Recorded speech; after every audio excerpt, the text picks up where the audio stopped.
حي على الصلاة.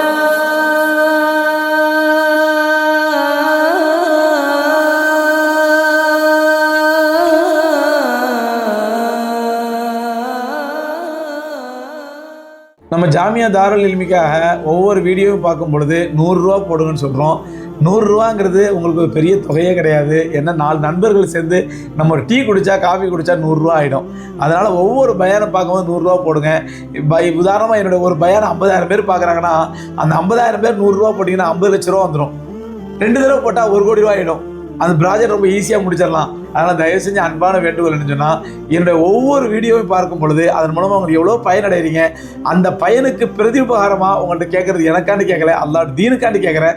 ஒரு 100 ரூபா போடுங்க. ஒவ்வொரு பயான் பார்க்கும்பொழுது ஒரு 100 ரூபா போடுங்க. வல்ல ரப்புல் ஆலமீன் அந்த இஸ்லாமிய கலாச்சார மையத்தை, இஸ்லாமிய கல்வி மையத்தை மேலும் மேலும் உருவாக்கி தருவான் இன்ஷா அல்லாஹ். அப்புறம் ஜிபே பண்ணும்பொழுது அந்த நம்பர் ஏதாவது மிஸ்டேக்கு, நம்பர் ஒழுங்காக போல அல்லது உங்களுக்கு அது ரீச் ஆக மாட்டேன்னு சொன்னால் இன்ஷா அல்லாஹ் அக்கௌண்ட்டில் கூட போடுங்க. 2 அக்கௌண்ட் நம்பரையும் தர்றோம், அதுலேயும் போடுங்க. தயவு செஞ்சு ஒவ்வொரு தடவையும் பயான் பார்க்கும்போது 100 ரூபா போட மறக்காதீங்க. கண்ணியத்திற்கும் மரியாதைக்கும் உரிய சகோதரர்களே, பெரியோர்களே, அல்லாஹ்வின் நல்லடியார்களே, எல்லாம் வல்ல அல்லாஹ் ரப்புல் ஆலமீன் மேலே நான் ஓதி காட்டிய வசனங்களிலே சில முக்கியமான விஷயங்களை நமக்கு சொல்லித் தருகின்றான். அதாவது அல்லாஹ்வுடைய தூதர் ஸல்லல்லாஹு அலைஹி வஸல்லம் அவர்கள் எப்பொழுது இந்த உலகத்திற்கு இறுதி தூதராக அறிமுகப்படுத்தப்பட்டார்களோ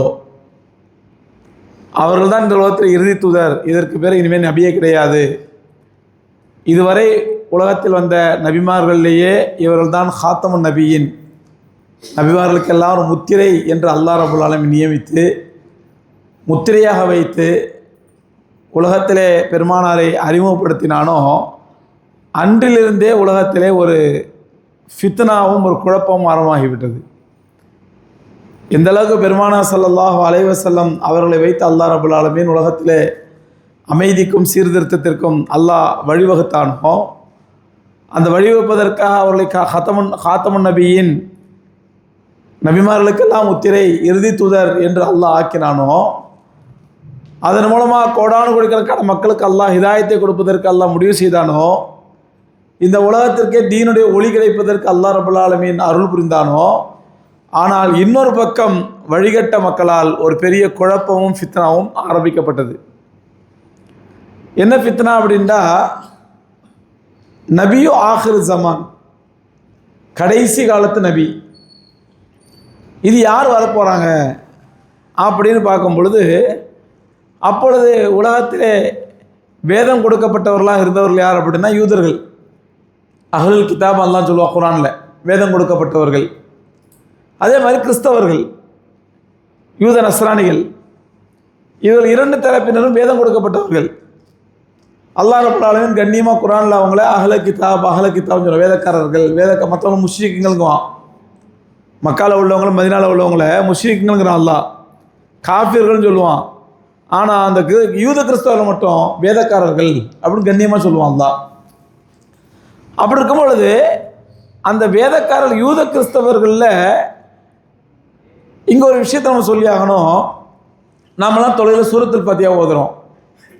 அந்த சூரத்துல் ஃபாத்திஹாவோட கடைசியில் வரும் கைரில் மக்தூபி அலைஹிம் வலத்தாலீன்.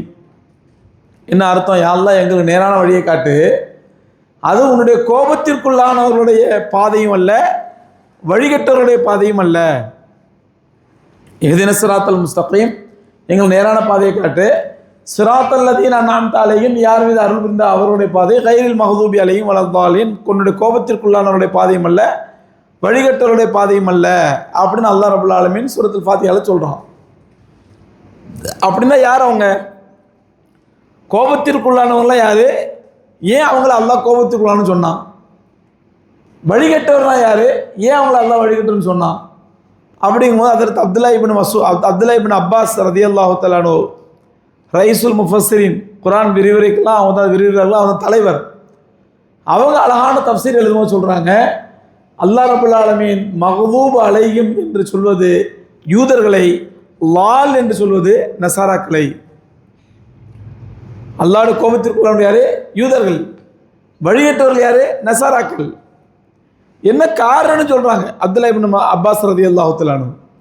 ஏன் யூதர்களை அல்லாஹ் கோபத்திற்குள்ளானவன்னு சொல்கிறோம் அப்படின்னா, அவர்கள் நல்ல மார்க்கம் தெரிஞ்சு வச்சுருப்பாங்க, நல்ல அறிவுள்ளவங்களாக இருப்பாங்க, தெளிவான ஆளாக இருப்பாங்க.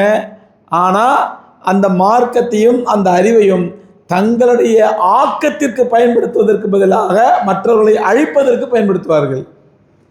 அவனுக்கு அறிவு எதுக்கு பயன்படுத்துவான்? எவனை எங்கே கவுத்தலாம், எவனை எப்படி அழிக்கலாம், இதுக்கு தான் பயன்படுத்துவார்கள். அதனால் அவங்க அல்லாஹ்வுடைய கோபத்திற்குள்ளானவர்கள்.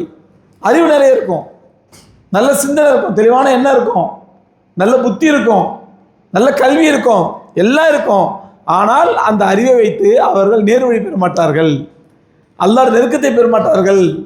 எந்த அளவுக்கு அல்லாஹ் ஒரு இடத்துல சொல்கிறான், யூதர்கள் ரசூலுல்லாஹி ஸல்லல்லாஹு அலைஹி வஸல்லத்தை எப்படி விளங்கி வச்சுருந்தாங்கன்னா, யாரிஃபூனஹு கமா யாரிஃபூன அப்னாஹும், ஒரு தாப்பன் எப்படி தான் பெத்த பிள்ளையை விளங்கி வச்சுருப்பானோ அந்த மாதிரி அவங்க அல்லாஹ் ரசூலை விளங்கி வச்சுருக்காங்க.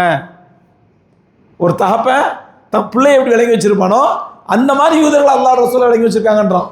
அப்போ அந்த அளவுக்கு அல்லாஹ் ரப்பல் ஆலமீன் யூதர்களை பற்றி தெளிவாக சொல்கிறான். யூதர்கள் தெளிவான அறிவு உள்ளவங்க, குழப்ப மாட்டாங்க, குழம்ப மாட்டாங்க, வழிகட்டு போக மாட்டாங்க, ரொம்ப தெளிவாக இருப்பாங்க. ஆனால் அந்த தெளிவையும் அறிவையும் நல்லதுக்கு பயன்படுத்தனா பயன்படுத்த மாட்டான். அடுத்தவங்களை அழிக்கணும், தான் வாழணும், தான் வாழணும்.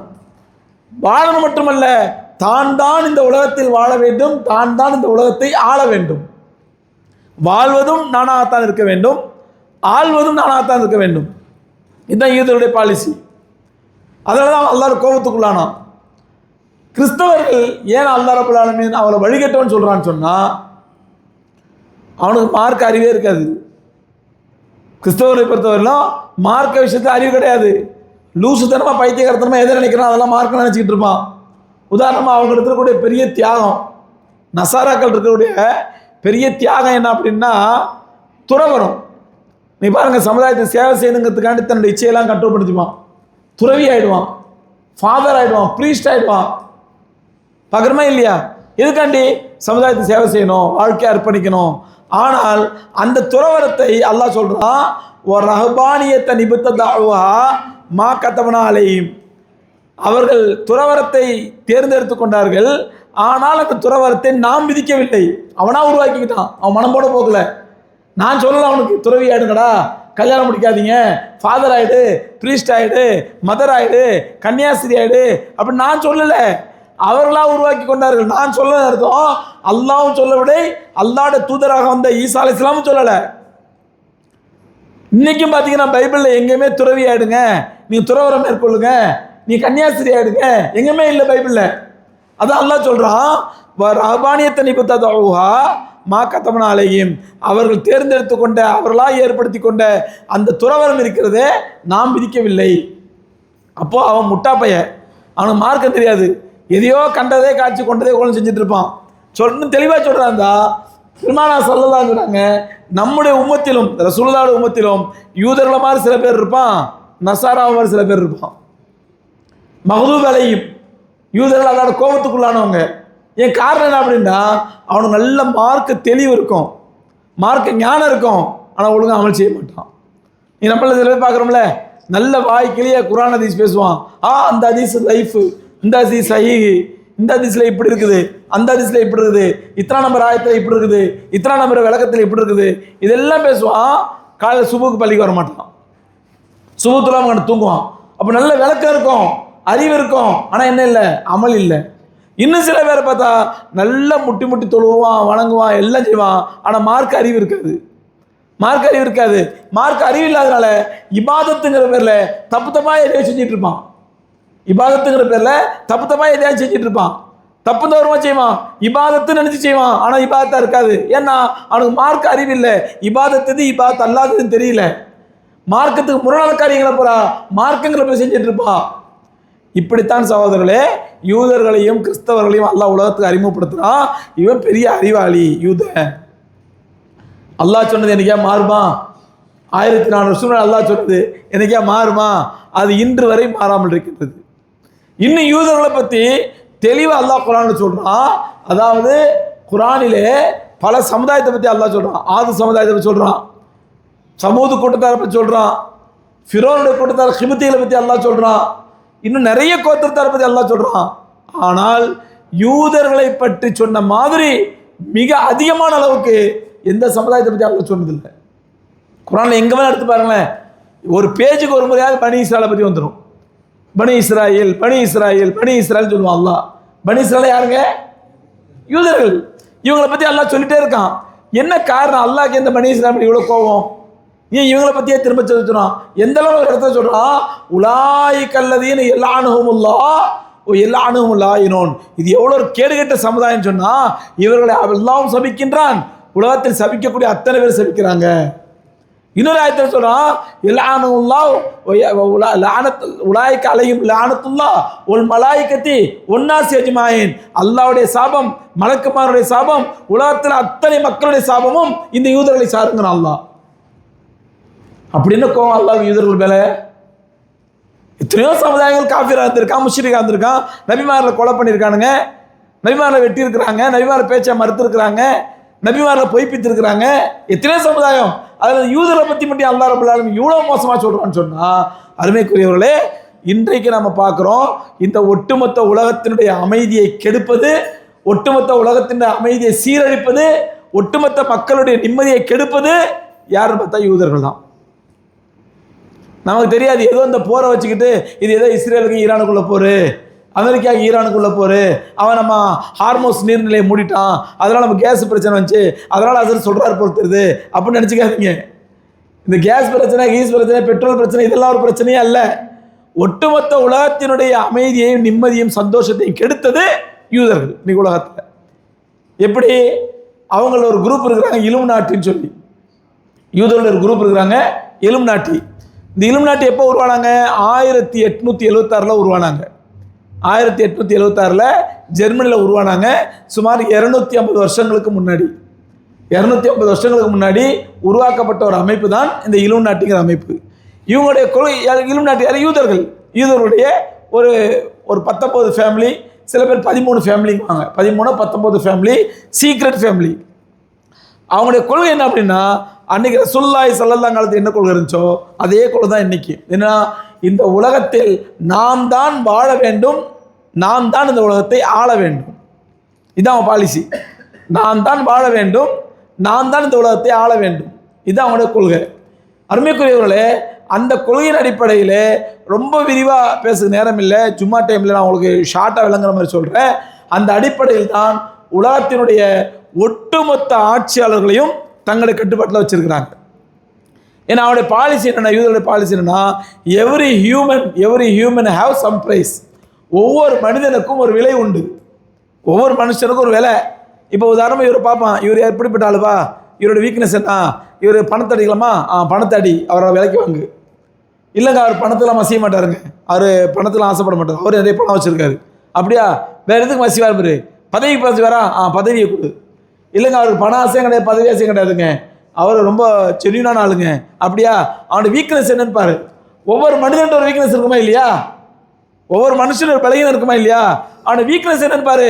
அந்த வீக்னஸ் விலை கொடுத்துவாங்க, அந்த வீக்னஸ் விலை கொடுத்துவாங்க. இப்படி ஏன்னா அவனோட பாலிசின்னா, எல்லா மனிதர்களுமே அல்லாஹ் குர்ஆன்ல சொன்னா இல்லையா, ஹுலிகல் இன்சானு லைஃபா, மனிதர்கள் பலகீனமுடையவர்களாகத்தான் படைக்கப்பட்டிருக்கிறார்கள். ஒவ்வொரு மனுஷனுக்குள்ள என்ன இருக்கும், ஏதாவது ஒரு பலகீனம் இருக்கும், ஏதாவது ஒரு வீக்னஸ் இருக்கும். அந்த வீக்னஸ் என்னன்னு பார்த்து அவனை பிடிப்பான். அவன் யாரு, அவனுக்கு தேவைன்னா ரோட்டோட பிச்சைக்காரனையும் பிடிப்பான், அவனுக்கு தேவைன்னா அமெரிக்க அதிபரையும் பிடிப்பான். அவனுக்கு தேவைன்னு சொன்னால் ரோட்டோட பிச்சைக்காரனையும் விலைக்கு வாங்குவான், அவனுக்கு தேவைன்னு சொன்னால் அமெரிக்காவுடைய அதிபரையும் விலைக்கு வாங்குவான். இதான் அவனுடைய பாலிசி. எந்த அளவுக்கு கொஞ்சம் நான் சகோதரர்களே, இன்னும் வெளிப்படையாக சொல்வதாக இருந்தால், நாம் நினச்சிருக்கிறோம் இந்தியாவில் உள்ள இன்னைக்கு ஆர்எஸ்எஸ் என்ன சொல்லிட்டு இருக்கிறான், எங்களுக்கு முஸ்லீம் ஓட்டெலாம் தேவையில்லை, எங்களோட இந்துக்கள் ஓட்டே போதும், முஸ்லீம்கள் யாரையும் ஓட்டு போட போகிறதில்ல பிஜேபிக்கு, எங்கள் இந்துக்கள் ஓட்டு போட்டாலே போதும். இன்னைக்கு 80% 20%? ஏன்னா யூபியிலலாம் ஓப்பனாக இப்படியே கேட்டாங்க, நீங்கள் 80% ஆதரிக்க போகிறீங்களா 20% ஆதரிக்க போகிறீங்களா? 80% இருக்கிற இந்துக்கள், 20% முஸ்லீம்கள், இப்படி தான் ஓட்டு கேட்டாங்க. அப்போ அங்கே நினச்சிட்டு இருக்காங்க, அங்கே உள்ள இந்து மக்கள் நினச்சிட்டு இருக்காங்க, இப்போ இருக்கிற பிரதமர் நரேந்திர மோடிக்கு நம்ம இந்துக்கள்லாம் ஓட்டு போடாட்டா கூட, முஸ்லீம்லாம் ஓட்டு போடாட்டா கூட, இந்துக்கள் ஓட்டு போட்டு தான் அவரை பிரதமர் ஆக்கிட்டாங்க அப்படின்னு நினச்சிட்டு இருக்கிறாங்க. இதுதான் பெரிய மூட நம்பிக்கை, இதுதான் பெரிய மூட நம்பிக்கை.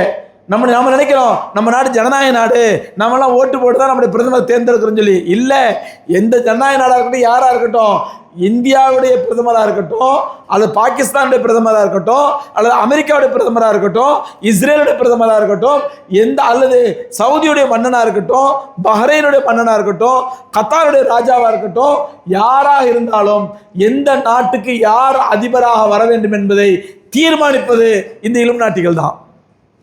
நல்லா புரிஞ்சுக்கணும். தீர்மானிக்கிறது யாருன்னு சொன்னா இலுமினாட்டிகள் தான்.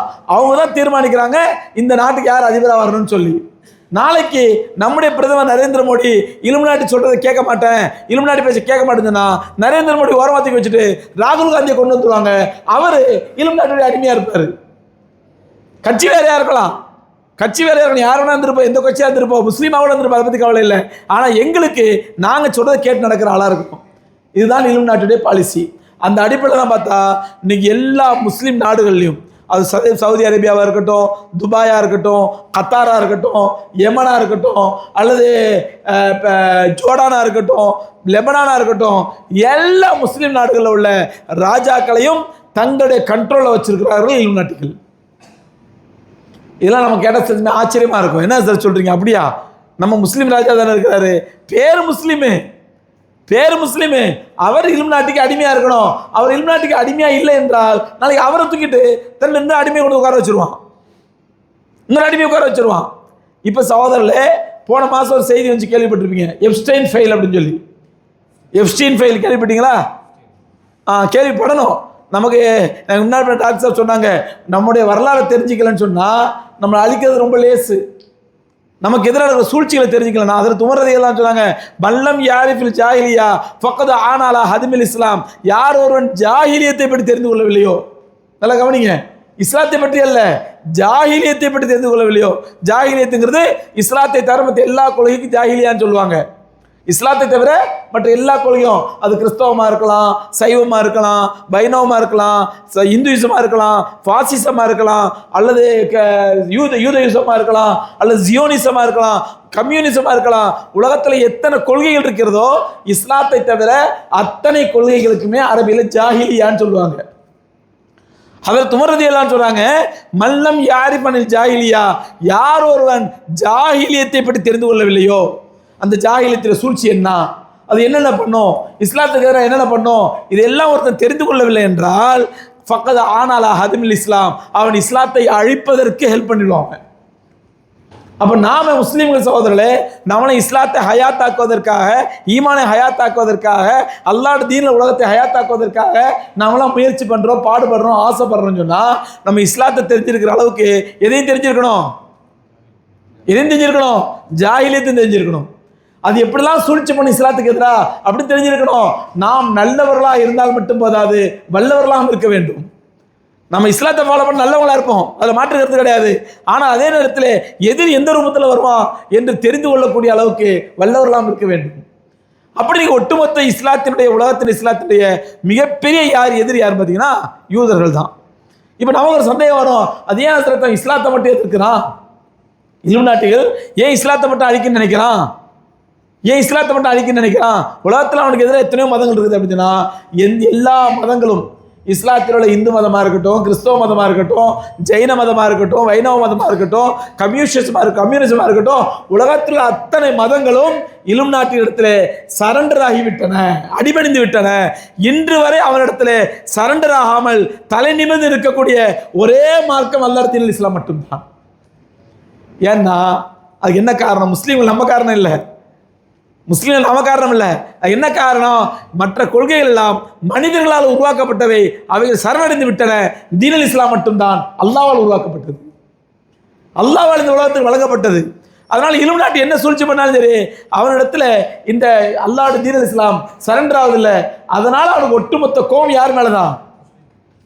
இஸ்லாத்தின் மேல, முஸ்லீம் மேல இல்லை. முஸ்லீம் நம்மளாம் சரண் அடைஞ்சிட்டோம். எப்படி சரண் சொல்றோம் உங்களுக்கு? நம்மளாம் நம்ம தெரிஞ்சோ தெரியாமையோ இலுமினாட்டியோட கொள்கைகளுக்கு நம்ம மோஸ்ட்லி சரண் அடைஞ்சிட்டோம். இன்றும் சரண் அடையாது எது தெரியுமா? அல்லாஹ்வுடைய தீனுல் இஸ்லாம் மட்டும்தான். அதனால தான் அவனுக்கு ஒட்டுமொத்த கோபம் இஸ்லாத்தின் மேல. அதனால ஒட்டுமொத்த இஸ்லாமிய ராஜாக்களை தன் கண்ட்ரோல் வச்சிருக்கிறான். எப்படி கண்ட்ரோல் வச்சிருக்கான்? நான் ஆரம்பத்தை சொன்ன பாருங்க, ஒவ்வொரு மனிதனுக்கும் ஒரு விலை உண்டு, ஒவ்வொரு மனிதனுக்கும் ஒரு பலகீனம் உண்டு. பெரும்பாலான பலகீனம் மனிதர்களோட பலகீனம் என்ன? செக்ஸுவல் பலகீனம், செக்ஸுவல் பலகீனம், பாலியல் பலகீனம். அந்த பாலியல் பலகீனத்தை வச்சு அவன் எல்லா நாட்டு ராஜாக்களையும் கைப்பற்றுவதற்காக, கண்ட்ரோல் வைக்கிறதுக்காக அவன் பண்ண சூழ்ச்சி தான் இந்த எப்ஸ்டீன் ஃபைல் அப்படிங்கிறது. இந்த எப்ஸ்டீன் ஃபைல்லாம் யாரு? ஒரு 1ஆம் நம்பர் ஹராமி, ஒரு ஷைத்தான். எப்ஸ்டீன் சொல்ல கூட 1ஆம் நம்பர் ஹராமி.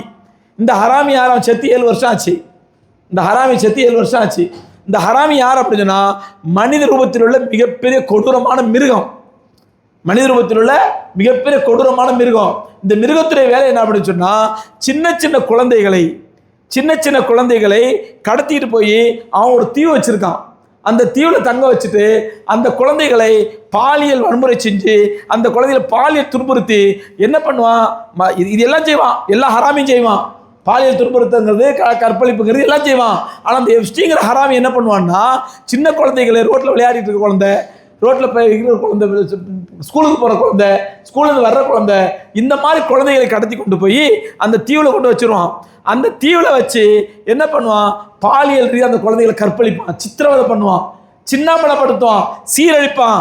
சீரழித்து முடித்த பிறகு அந்த குழந்தைகளை கொன்று அதனுடைய இறைச்சியை சாப்பிடுவான். அப்போ சொல்லுங்க, மனுஷனாக இருக்குமா? அந்த குழந்தை கறி ரொம்ப டேஸ்ட்டாக இருக்குமா அவனுக்கு? நமக்கெல்லாம் அந்த ஆட்டுக்கறி, மாட்டுக்கறி, கோழிக்கறி டேஸ்ட்டாக இருக்க மாதிரி அவனுக்கு குழந்தைக்கறி டேஸ்ட்டாக இருக்குமா? இந்த ஹராமி கைது செய்யப்பட்டு சிறையில் இருந்து மர்மமான முறையில் அமெரிக்கா சிறையில் செத்து போயிட்டான்னு வைங்க. இதோடு நின்றானா இந்த ஹராமி? இவனை பயன்படுத்தியது யாருன்னு சொன்னால், இவர் தனி ஆள் அல்ல. ஜிப்ரி எப்ஸ்டீன்கிறவன் ஒரு தனி மனிதன் அல்ல. அவனை பின்னால் இருந்து முழுக்க இயக்கியது இந்த இலுமினாட்டிகள். முழுக்க இயக்கியது இந்த இலுமினாட்டிகள். யாரை அதில் மாட்ட வச்சான்? என்ன பண்ணா நேரம் சவுதிக்கு போவான். சவுதியில் போய் மன்னர் சல்மானை பார்ப்பான். மன்னர் சல்மானை பார்த்தா அவர் வயசாகி போச்சு, கிழவன் ஆகிட்டாரு, 90 வயசு ஆகி போச்சு, படுத்த படுக்கையே கிடக்கிறாரு. இப்போ அவருக்கு தேவையில்லை, அவன் மகனை பிடி, முகமது சல்மானை பிடி, சின்ன வயசுக்காரன், நீ வரியா என் தீவுக்கு வா, ஒரு சூப்பர் ஏற்பாடு பண்ணி தரேன் உனக்கு அப்படின்னு கூப்பிட்டு போய் அவங்கள தஷ்கீல் பண்ணி, நீ இது வரைக்கும் பெண்களை தான் கற்பழிச்சிருப்ப, பெண்களை தான் அனுபவிச்சிருப்ப, நீ ஒரு முறை சிறுமிகளை அனுபவிச்சுப்பார், சிறுவர்கள் அனுபவிச்சுப்பார், அதில் எவ்வளோ டேஸ்ட் இருந்து பாரு அப்படின்னு அவர்களுக்கு ஆசை காட்டி அவர்களை அனுபவிக்க வைத்து அந்த குழந்தைகளுக்கு, அந்த பாவிகளுக்கு இந்த குழந்தை கறியை சுட்டு நாசமாக்க கொடுத்து இதில் யார் மாட்ட வச்சிருக்கான்னு சொன்னால், முகமது பின் சவுதியுடைய மன்னர்லேருந்து, கத்தாருடைய மன்னர்லேருந்து, துபாயுடைய இளவரசர்லேருந்து, டொனால்ட் ட்ரம்ப்லேருந்து எல்லா நாட்டு அதிபர்களையும் அதில் மாட்ட வச்சிருக்கிறான்.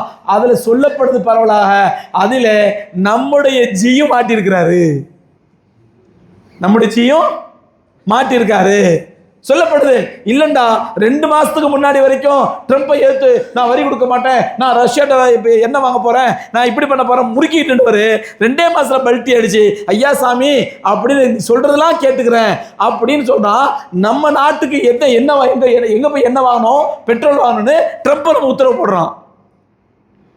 இந்த எப்ஸ்டீன் ஃபைல் வந்த பிறகுதான் உலகத்தின் சூழ்நிலையே மாறுது. நீ பார்க்கலாம், கடந்த 2 மாசமா ரமலானுக்கு முன்னாடி எப்ஸ்டீன் ஃபைல் கொஞ்சமா வெளியே வருது. இந்த எப்ஸ்டீன் யாரு? அவன் செத்து போயிட்டான் 7 வருஷத்துக்கு முன்னாடியே. அவன் எல்லாத்தையும் என்ன பண்ணுறான்? வீடியோ எடுத்து ஆயிரக்கணக்கான வீடியோக்கள் வச்சிருக்கான், ஆயிரக்கணக்கான ஃபைல்கள் வச்சிருக்கான், ஆயிரக்கணக்கில் வச்சிருக்கான், எழுதி வச்சிருக்கான். அதில் ஒரு இடத்துல எழுதுறான், நரேந்திர மோடி இத்தாலிக்கு சென்ற பொழுது நான் எப்ஸ்டீனை சந்திப்பதற்கு இத்தாலி பிரதமரை சந்திப்பதற்கு நான் தான் ஏற்பாடு செய்தேன் அப்படின்னு எழுதுறான். ஒரு பாலியல் ஹராமி மிருகம், பச்சை குழந்தைகளை சீரழிச்சு நாசமாக்கி சுட்டு திங்கிற மிருகம். இந்த மிருகத்துக்கு நம்ம நாட்டு பிரதமர் என்ன சம்பந்தம்? அருமைக்குறளே, இப்படிதான் ஆரம்பத்தில் சொன்னேன், ஒவ்வொரு மனிதனுக்கும் ஒரு பலகீனம் இருக்கும், அந்த பலகீனத்தை பிடிச்சி அவனை நம்ம கண்ட்ரோலில் கொண்டு வா. அப்படித்தான் ஒட்டுமொத்த உலகத்தினுடைய ஆட்சியாளர்களை கண்ட்ரோல் பண்ணி கையில் வச்சிருக்கிறாங்க. அருமைக்குறளே, அதற்கு அவர்கள் தேர்ந்தெடுத்த ஆயுதம் அரபு மக்களுக்கு மத்தியில் அவர்களுக்கு பண ஆசை, உலக மோகம். 1400 வருஷத்துக்கு முன்னாடி கண்மணி நாயகம் ரசூலை கரீம் ஸல்லல்லாஹு அலைஹி வஸல்லம் சொன்னாங்க, ஒரு நாள் வரும், ஒரு கால் வரும். ரசூலுல்லாஹ் சொன்னாங்க, ஆதாரபூர்வமான ஹதீஸ், ஒரு காலம் வரும், யூஷிகல் நாசிகா ஜமானுன், ஒரு காலம் வரும், அந்த காலத்தில் பசித்தவர்கள் உணவு தட்டை நோக்கி பாய்வதை போன்று எதிரிகள் உங்களை நோக்கி பாய்வார்கள். யார் மீது? இஸ்லாத்தின் மீது. நீ பார்க்குறோம்ல, எந்த 2 நாட்டு தலைவர் சேர்ந்துட்டானா, பல நாட்டு தலைவர் கூட்டிட்டாங்கன்னா, பல நாட்டு தலைவர் சந்திச்சாங்கன்னா, அவன் போடுற முதல்ல ரெசல்யூஷன் என்ன, முதல் தீர்மானம் என்ன? நாங்கள் 2 நாடும் சேர்ந்து பயங்கரவாதத்தை எதிர்ப்பதற்காக நாங்கள் தீர்மானிக்கின்றோம். அவன் பாஷையில் பயங்கரவாதம்னா யாரு? பயங்கரவாதம்னா யாரு? இஸ்லாம். அவனுடைய பார்வையில் பயங்கரவாதம்னா இஸ்லாம். அப்போ இஸ்லாமோபோபியான்னு பேர் வச்சிருக்கான். அதுக்கு இஸ்லாமிய வேகமா பரவுது, இஸ்லாமிய கொள்கைகள் பரவுது. அதை அவனால் ஜீரணிக்க முடியல. அதனால நினைச்சான் இஸ்லாத்தை அழிக்கணும், முஸ்லீம்களை ஒடுக்கணும். அதுக்கு என்னென்னமா சூழ்ச்சி பண்ணி பார்த்தான். ஏனென்றால் இன்னா நஹனு நஸ்ஸல்னா திக்ர் வ இன்னா லஹு லஹாஃபிதூன், இந்த வேதத்தையும் இந்த மார்க்கத்தையும் நாம் தான் இறக்கி வைத்தோம், இதனுடைய பாதுகாக்கும் பொறுப்பை நாமே ஏற்றுக்கொண்டோம். யார் சொல்றா? அல்லாஹ் சொல்றான். இதை பாதுகாக்கும் பொறுப்பை அல்லாஹ் ஏற்றுக்கொண்டான். யுரீதூன லியுத்ஃபியூ நூரல்லாஹி பிஅஃவாஹிஹிம் வல்லாஹு முத்திம்மு நூரிஹி வலவ் கரிஹல் காஃபிரூன், அவர்கள் அல்லாஹ்வுடைய இந்த ஜோதியை வாயினால் ஊதி அணைத்து விடலாம் என்று ஆசைப்படுகிறார்கள். அவர்கள் ஊத ஊத அணைவதற்கு இது தீபம் அல்ல, இது விடாப்பிடியாக எரியக்கூடிய நெருப்பு ஜுவாலை. இது ஊத ஊத இன்னும் அதிகமாயிட்டு தான் போகும். யுரீதூன லியுத்ஃபியூ நூரல்லாஹ், அல்லாஹ்வுடைய இந்த ஜோதியை, அல்லாஹ்வுடைய இந்த ஜுவாலையை, அல்லாஹ்வுடைய இந்த ஒளியை இவர்கள் வாயினால் ஊதி அணைக்க ஆசைப்படுகிறார்கள். அல்லாஹ் நாளுக்கு நாள் இதை பரிபூர்ணப்படுத்தி கொண்டு தான் இருப்பான். அதனால தான் இஸ்லாத்தை ஒன்றும் பண்ண முடியல அவனால.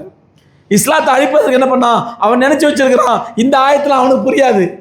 தீனை பாதுகாக்கக்கூடிய பொறுப்பு அல்லாஹ் எடுத்திருக்கிறான், இஸ்லாத்தை பரிபூர்ணப்படுத்தக்கூடிய பொறுப்பு அல்லாஹ் எடுத்திருக்கிறான். இதெல்லாம் அவனுக்கு புரியாது. அவன் தன்னுடைய மனித புத்தியை வச்சு என்ன சொல்றான்? இவனை பொருளாதார ரீதியாக பலகீனப்படுத்திட்டா இவன் நம்ம சரண்டர் ஆயிடுவான், இவனுக்கு ஆசை வார்த்தை காட்டினா சரண்டர் ஆயிடுவான். அதுக்கேற்ற மாதிரி சில அரபு ராஜாக்கள், சில அரபு மன்னர்கள், சவுதி மன்னனாக இருக்கட்டும், துபாய் இளவரசனாக இருக்கட்டும், அல்லது கத்தாருடைய ராஜாவாக இருக்கட்டும், அல்லது லெபனானுடைய மன்னனாக இருக்கட்டும், ஜோர்டானுடைய இளவரசனாக இருக்கட்டும், இவங்க எல்லாம் உலக மோகம், உலக மாயைக்கு ஆளாகி அவன்கிட்ட அடிமையாயிட்டாங்க.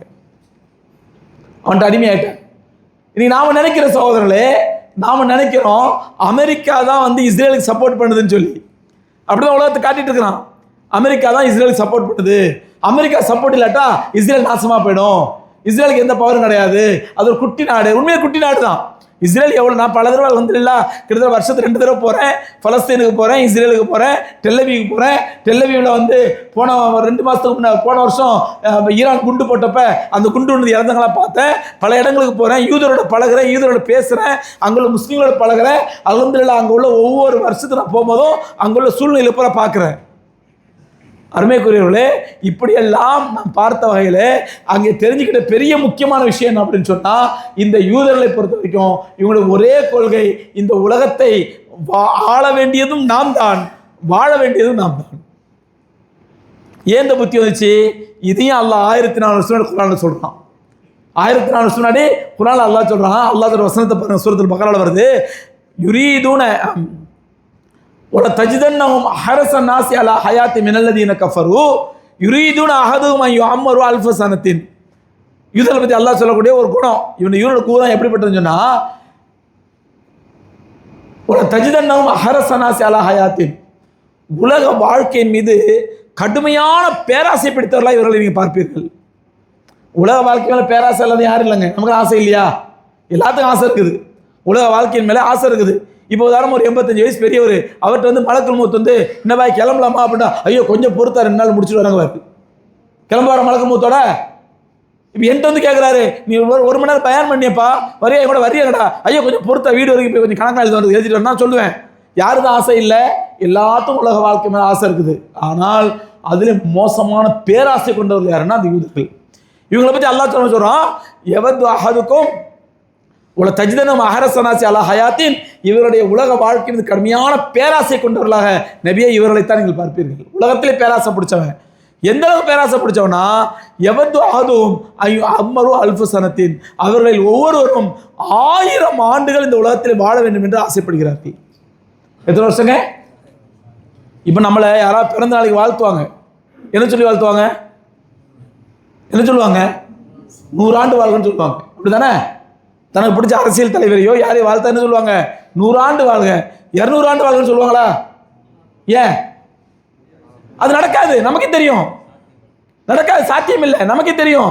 எவனா நம்மளை பார்த்து வந்தேன் ஹசரத் நீ 200 வருஷம் வாழ பையா, வேலையை பார்த்து பையா, மொத்த வயசே 95 100, நீ 200 வாழ்த்த ஆரம்பிச்சிட்ட சொல்லுமா இல்லையா? ஏன்னா உண்மைக்கு எதிரானது, அது சாத்தியத்திற்கு எதிரானது, இல்லாத ஒன்று பேசுறது. அந்த மாதிரி 100 வருஷம் தான் ஒரு மனிதனுடைய இயல்பான வாழ்வு, அதிகபட்ச வாழ்க்கை இயல்பானது, உலகத்துக்கே தெரியும். அதையும் மீறி அந்த இயற்கையை மீறி, யதார்த்தத்தை மீறி, இயல்பை மீறி அல்லாஹ் சொல்றான், யுரீதுனா யவத்துனாகதும் ஐயோ அம்ரு அல்ஃபசனத்தின், அவர்கள் ஒவ்வொருவரும் 1000 ஆண்டுகள் வாழ வேண்டும் என்று ஆசைப்படுகிறார்கள். அல்லாஹ் போய் சொல்லுவானா? அப்போ ஒரு யூதருடைய ஆசை என்னன்னா, நாம் தான் இந்த உலகத்தில் வாழ வேண்டும், 1000 வருஷம் வாழணும், நாம் தான் இந்த உலகத்தை ஆளவும் வேண்டும். இந்த கொள்கையின் அடிப்படையில் தான் அவன் என்ன பண்ணான், யாரை எங்கே அடிக்கணுமோ அங்கே அடிக்கிறான், எங்கே தூக்கணுமோ தூக்குறான். ஒருத்தனை ஹீரோவாக்குன்னு சொன்னால் நாம் நினைக்கிறோம் நம்ம வீட்டில் ஏதோ சன் டிவி வருது, ஒரு விஜய் டிவி வருது, அது வருது, இது வருதுன்னு ஒட்டுமொத்த உலகத்தினுடைய மீடியாக்களும் இலுமினாட்டி கண்ட்ரோலில். இலுமினாட்டி ஒருத்தனை ஹீரோவாக்க நினைச்சா ஹீரோவாக்குவான், ஜீரோவாக்க நினைச்சா ஜீரோவாக்கி விட்டுருவான். ஏன் உலகத்தில் ஒட்டுமொத்த மீடியாக்களும் முஸ்லீம்ல தீவிரவாதி தீவிரவாதி தீவிரவாதி சொன்னாங்க? முஸ்லீம் எங்க தீவிரவாதம் பண்ணாங்க? நீ கேட்கலாம், கோயம்புத்தூர்ல நம்ம முஸ்லீம் பசங்க தான் குண்டு வச்சாங்க கேட்கலாம். கோயம்புத்தூர்ல குண்டு வச்சிருக்கு, ஏன் அமெரிக்க முஸ்லீம்கள் தீவிரவாதம் சொல்லணும்? ஏன் ஸ்ரீலங்கா முஸ்லீம்கள் தீவிரவாதம் சொல்லணும்? ஏன் ஆப்பிரிக்காவில் முஸ்லீம் தீவிரவாதம் சொல்லணும்? எவனோ எல்லா மதத்திலும் தப்பிச்ச மாதிரி நம்மளே 2 பேர் வாங்கி தப்பு செஞ்சிருக்கலாம். ஆனால் ஒட்டுமொத்த இஸ்லாத்திய தீவிரவாதமாக இருக்கும், ஒட்டுமொத்த முஸ்லீம்கள் தீவிரவாதிகள். எந்த ஏர்போர்ட்டுக்கு போனாலும் சரி முஸ்லீம்களுக்கு தனி ஸ்பெஷல் ட்ரீட்மெண்ட்டு, முஸ்லீம் தனி ட்ரீட்மெண்ட்டு, தனி செக்கப் அவங்களுக்கு. ஏன் காரணம் என்ன? இஸ்லாத்தை பற்றி மிகப்பெரிய இந்த அவதூறுகளை பரப்பிய மீடியாக்கள், அந்த மீடியாக்களுக்கு பரப்ப சொல்லி உத்தரவிட்டது இலுமினாட்டிகள். ஏன் இஸ்லாத்தை பட்டப்படுத்தணும்னு சொல்லி. ஆனால் நடக்கலாது. இவன் தீவிரவாதின்னு சொல்லதான் இஸ்லாம் தீவிரமாக பரவிட்டு இருக்குது, தீவிரமாக நடந்துட்டு இருக்குது. இன்னைக்கு அமெரிக்காவில் சகோதரர்களே, நம்முடைய நண்பர்கள் நிறைய இருக்கிறாங்க, அமெரிக்காவில் யூகேல இருக்கிறாங்க. அல்ஹம்துலில்லாஹ், கூடிய சீக்கிரம் இங்கிலாந்து என்பது இஸ்லாம் லேண்ட் மாறுமா? அந்த அளவுக்கு இங்கிலாந்துல வேகமாக இஸ்லாம் பரவிட்டு இருக்குது. பல சர்ச்சுகள் பல ஆண்டுகளாக மூடப்பட்டு கிடக்குது, பூட்டி கிடக்கிற சர்ச்சை நம்மள என்ன பண்றாங்க, விலைக்கு வாங்கி பள்ளியாசல் ஆக்கிட்டு இருக்கிறாங்க. பல சர்ச்சுகள் அமெரிக்காவில், இங்கிலாந்துல அல்லாஹ்வுடைய மார்க்கம் அவ்வளவு வேகமா பரவுது. ஏன்னா அல்லாஹ்வுடைய வாக்கு, நாம ஒண்ணும் பண்ணல. இதுக்கு நல்லா புரிஞ்சுங்க, நாம ஒரு மண்ணாங்கட்டியும் பண்ணல, ஒரு துரும்ப கூட துள்ளி போடல அல்லாஹ்வுடைய தீனை பரப்புறதுக்கு. நம்ம பக்கத்துக்காரங்க இஸ்லாம் சொல்றது இல்லை, நம்ம ஏத்தோட்டுக்காரன் இஸ்லாத்தை சொல்றது இல்லை, நம்மளோட வேலைக்கார பையனு கூட இஸ்லாத்தை சொல்றது இல்லை. யாராவது அப்படி நம்பி ஆசைப்பட்டு வந்து பள்ளியாசல் வாசல் நின்றுட்டு, பாய் நான் இஸ்லாத்தை பற்றி தெரிஞ்சுக்கணும் பாய், அப்படி போ பள்ளியாசல் உள்ள வராத என்று துரத்தக்கூடிய ஒரு மோசமான எந்த நாம இருக்கிறோம். இன்னைக்கு ஒரு முஸ்லீம் அல்லாத பள்ளியாசல் வந்தா நம்ம அனுமதிக்கிறதில்லை. இன்னைக்கு ஒரு முஸ்லீம் அல்லாத குரான் கேட்டா குரான் கொடுக்கறதில்ல, நஜீஸ் குரான் கொடுக்க மாட்டோம். இதுதான் நம்முடைய மனநிலை. இதெல்லாம் தாண்டி, இதையெல்லாம் மீறி அல்லாஹ் சுப்ஹானஹு வ தஆலா இஸ்லாத்து உலகத்தில் பரப்பிட்டு இருக்கிறோம். இஸ்லாம் வளர்ந்துகிட்டு இருக்குது. இங்கிலாந்துல பெரிய சர்ச்சுகள் பள்ளிவாசலா மாற்றப்பட்டு வருகின்றன. அமெரிக்காவிலே பெரிய சர்ச்சுகள் பள்ளிவாசலா மாற்றப்பட்டு வருகின்றன. இதை கிறிஸ்தவ பாதிரிகளே ஒத்துக்கிறாங்க.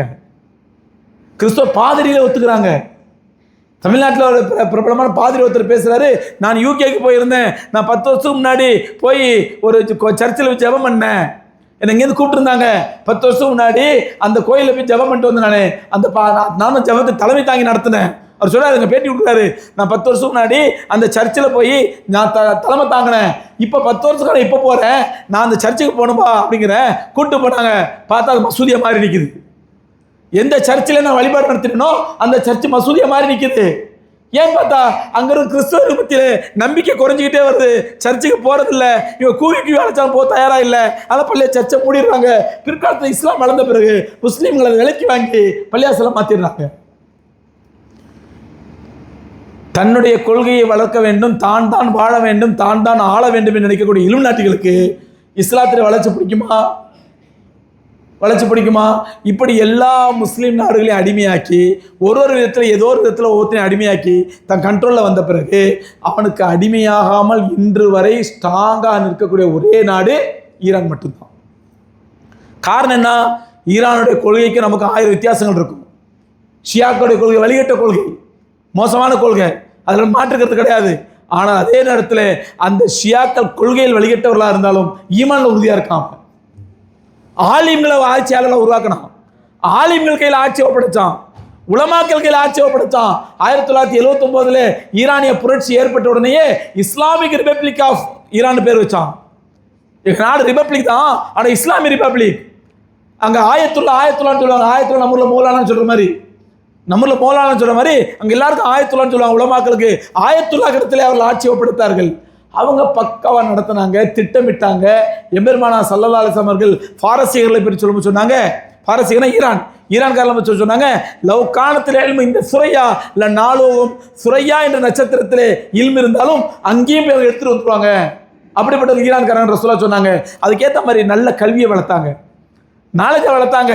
ஒரு 5 வயசு பையனை ஒரு ஆயத்துல கூப்பிட்டு கேட்குறாரு, நீ என்ன ஆக போறேன்னு. அந்த பையன் சொல்றான், நான் அல்லாஹ்வோட பேரில் ஷஹீதாக போறேன், அல்லாஹ்வோட பேரில் ஷஹீதாக போறேன் அப்படிங்கிறான். அது இந்த ஆயத்தில் என்ன போய் சொல்றாரு, இல்லை நீ இல்லை அல்லாஹ்வோட பேரில் உடனே ஷஹீதாயிடக்கூடாது, நீ நல்லா படிக்கணும், டெக்னாலஜியை வளர்க்கணும், டெக்னாலஜி கற்றுக்கணும், அறிவியலை கற்றுக்கணும், நல்ல எதிரிகளுக்கு எதிரான எதிரிகளை அழிப்பதற்கான அறிவியல் ஆயுதங்களை கண்டுபிடிக்கணும், அதுக்கப்புறம் நீ அல்லாஹ்வோட பாதையில் போராடி ஷஹீதாகணும்.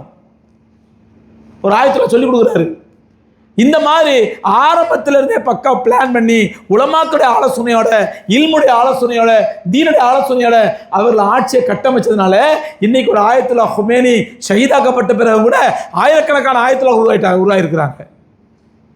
என்ன பண்ணா அமெரிக்கா, என்ன பண்ணா, முதல்ல யாரை டார்கெட் பண்ணா, முதல்ல ஹுமேனியை போட்டதில்லை, எல்லாம் முடிஞ்சிடும், ஈரானை கவுத்தி எல்லாம் நினைச்சான்.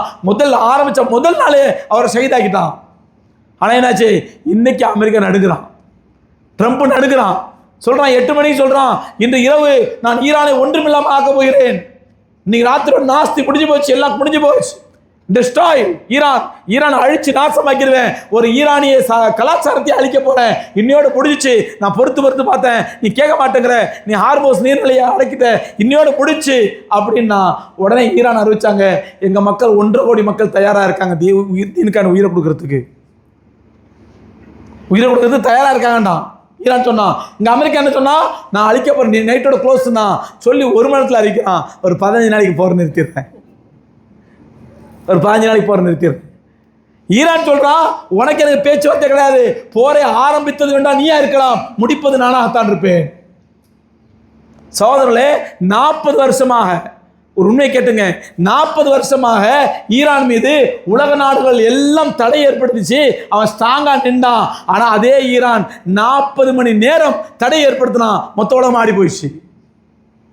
40 மணி நேரம் நிறுத்தினா ஹார்மோஸ் நீர்நிலையை, இது வழியா எந்த கப்பலும் போகக்கூடாது, என் நாட்டு கப்பல் வழியா எந்த எண்ணெய் கப்பலை விட மாட்டேன்னா ஆடி போயிட்டான். இன்னைக்கு அமெரிக்கா எதுக்கு இறங்கி வந்திருக்கான்றீங்க, அவன்கிட்ட இல்லாத பலம் இல்லை, அவன்கிட்ட இல்லாத பணம் இல்லை, அவன்கிட்ட இல்லாத ஆயுதங்கள் இல்லை, ஆனால் நாட்டில் பெட்ரோல் இல்லை, அவன் பெட்ரோலை கையை வச்சுட்டான். இப்போ இறங்கி வரான், பேச்சுவார்த்தைக்கு இறங்கி வர்றான்.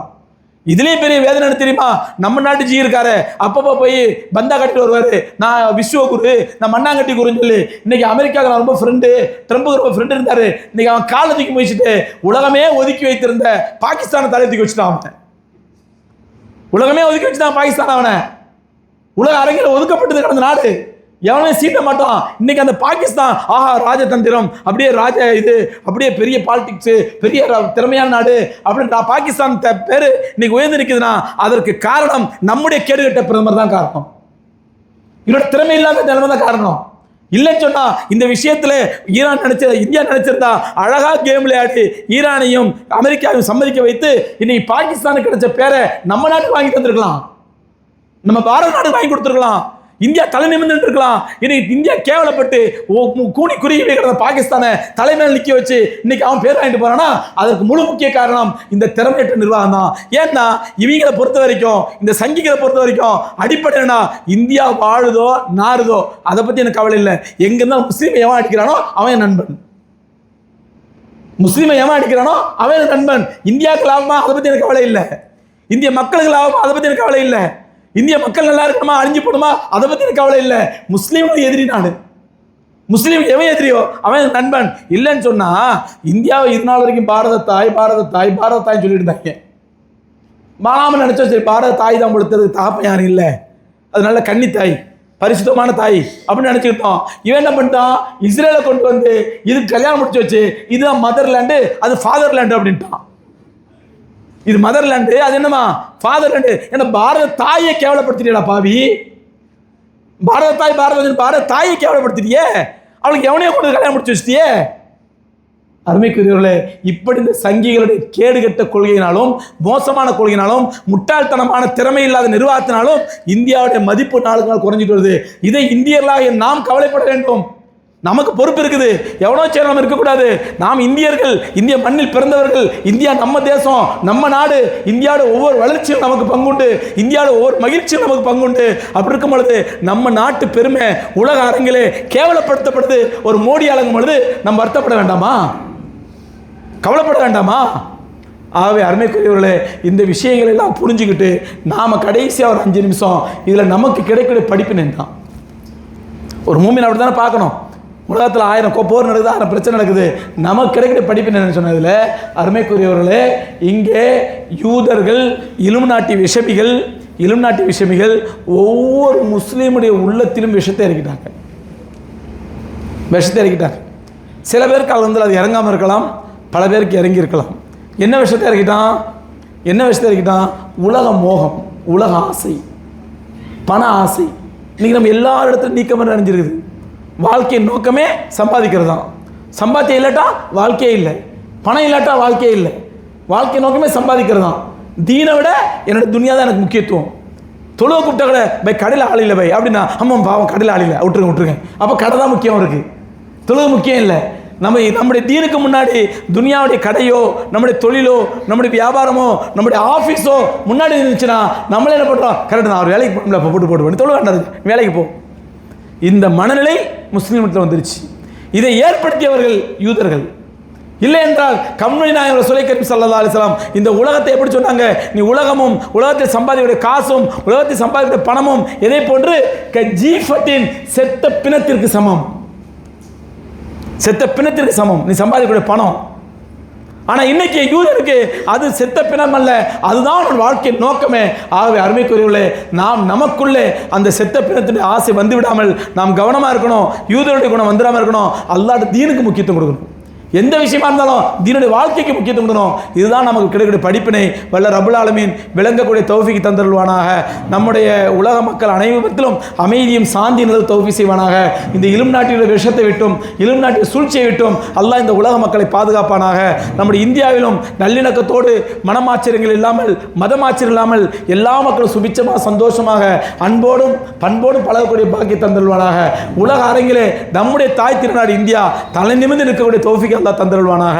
வாஹிரு தஅவானா அல்ஹம்துலில்லாஹி ரப்பில் ஆலமீன். அஸ்ஸலாமு அலைக்கும் வரஹ்மத்துல்லாஹி வபரகாத்துஹு. பிஸ்மில்லாஹிர் ரஹ்மானிர் ரஹீம். அன்பார்ந்த சகோதரர்களே, அஸ்ஸலாமு அலைக்கும் வரஹ்மத்துல்லாஹி வபரகாத்துஹு. சென்னை முட்டுக்காடிலே ஈசிஆரில் அல்ஹம்துலில்லாஹ் நம்முடைய ஜாமியா தாருல் இல்மியுடைய மதரசா கட்டுமான பணி நடந்து வருது. உங்களுக்கு எல்லாருக்கும் தெரியும். அதில் அல்ஹம்துலில்லாஹ் கீழே 3500 ஸ்கொயர் ஃபீட்டு நம்ம பள்ளிவாசல் ஆக்கியிருக்கிறோம். அதுக்கு மேலே தான் மதரசா இல்மி கேம்பஸில் ஒரு பள்ளிவாசல் உருவாகிட்டு வருது. இந்த பள்ளிவாசலை பற்றி தகவல் உங்களுக்கு சொல்லியிருக்கிறோம். சகோதரர்களே, இந்த பள்ளிவாசலுக்கு ஒரு முசல்லா, அதாவது ஒரு ஆள் தொழுகிற அளவுக்குள்ள ஒரு முசல்லா 7000 ரூபாய் என்று தீர்மானித்திருக்கிறோம். நீங்கள் உங்களால் முடிஞ்ச அளவுக்கு எவ்வளோ முசல்லாக்கள் வாங்க முடியுமோ வாங்கி வக்ஃப் செய்யுங்க.